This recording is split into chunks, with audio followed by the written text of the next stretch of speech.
এইজনে হৈছে মোৰ শহুৰ দেউতা। আপোনালোকে ভাবিছে চাগে এইবোৰনো কি কৰি আছে।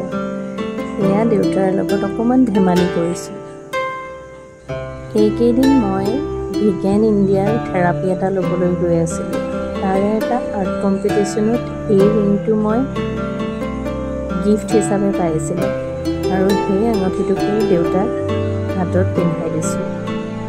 তেওঁ কৈছে এইটো মোক পিন্ধিব দিছে নেকি বুলি মোক সুধিছে আৰু মই অঁ বুলি কোৱাত তেতিয়া তেওঁ পিন্ধিব বিচাৰিছে। এয়া পিন্ধাই দিছোঁ আৰু তেওঁ কৈছে এইটো বৰ পাতল লাগিছে বোলে, হাতত আছেনে নাই গমেই নাপায়।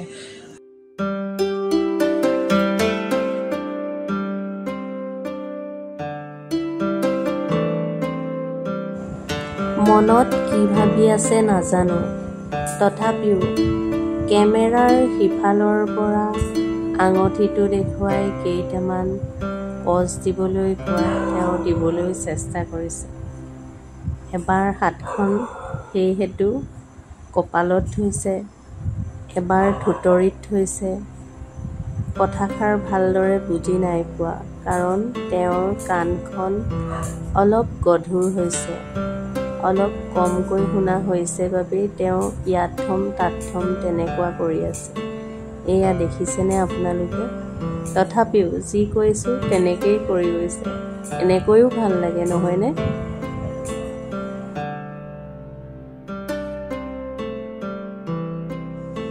সঁচাকৈ এই বৃদ্ধ অৱস্থাৰ ব্যক্তিসকলক দেখিলে যে মোৰ মনটোৱে বৰ উচপিচাই উঠে। মনলৈ ভাৱ আহে আমিওতো এদিন এনেদৰে বৃদ্ধ হ'ম। সময়ে বা আমাক কোন দিশে লৈ যায় তাৰোতো একো গম নাই। আজি দেউতা প্ৰায় 90 ওচৰা ওচৰি হৈছে। নাই কোনো ৰোগ, নাই কোনো ব্যাধি। অনাগত দিনবোৰত প্ৰভু ভগৱন্তই দেউতাক সুস্বাস্থ্য প্ৰদান কৰি এনেদৰেই যাতে ৰাখে তাৰেই আমাৰ প্ৰাৰ্থনা। ৰ'বচোন, আপোনালোকক আঙঠিটো দেখুৱালোহে। এই আঙঠিটোৰ গুণাগুণৰ বিষয়ে নক'লে এই ভিডিঅ'টো পিছে আধৰুৱা হৈ ৰ'ব। এই বিষয়ে আমাৰ ভিগেন চেণ্টাৰৰ পুনম বাইদেৱে কিছু কথা আপোনালোকৰ আগত ক'ব। শুনকচোন ভালদৰে। ভিডিঅ'টো চালেই আপোনালোকে আঙঠিটোৰ বিষয়ে যথেষ্টখিনি কথা গম পাবলৈ সক্ষম হ'ব। এয়া পুনম বাইদেউ।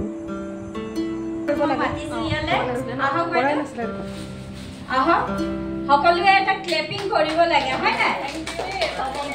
আৰু ইয়াৰ বেনিফিটটো সদায় সোঁ হাতৰ আপুনি যিকোনো আঙুলিত পিন্ধক সোঁ হাতে, যিহেতুকে আপুনি খালে মানে ইয়াৰ গুণাগুণটো যাতে আমাৰ শৰীৰৰ ভিতৰত প্ৰৱেশ কৰে আৰু কি হ'ব তেতিয়া আমাৰ লেতেৰা টক্সিনবোৰ বাহিৰলৈ ওলাই হয় নাই?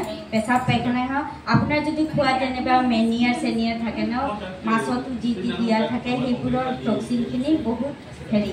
আৰু ইয়াৰ লগতে আৰু এটা বেনিফিট আছে যে আপুনি এনেকৈ পিন্ধিছে নহয়, এইটো যদি খুলি কিনে কাৰোবাৰ বেলেগক ধৰিব দিয়া নহয়, এইটো বডিৰ টাচত আছে বুলি এইটো গৰম হৈ যায়। কিন্তু এই ৰিংটো কাৰোবাক দিয়ক সেইটো গৰম নাথাকে। আপুনি সেইটো প্ৰমাণ পাব যে ই বডিৰ টাচৰ লগত কাম কৰে। মানে মানুহৰ যিকোনো প্ৰডাক্ট আছে হিগেৰ এই বেল্টটোৱে কিয়নক এই সাধাৰণ ৰিংটোৱে নহওক, গুণাগুণ বহুত বেছি।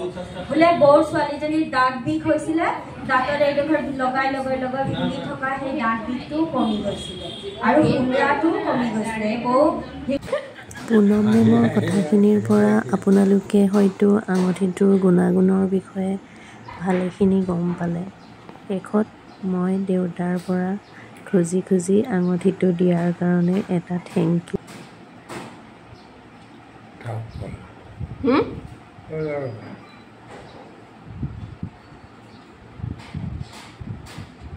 থেংক ইউ এটা নিদিলে আপুনি মোক।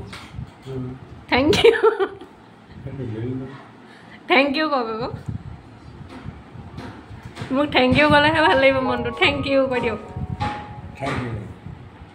শেষত আপোনালোক সকলোৰে সুস্বাস্থ্য কামনা কৰিছোঁ আৰু আজিলৈ মোৰ ভিডিঅ'টো ইমানতে শেষ কৰিছোঁ। ধন্যবাদ।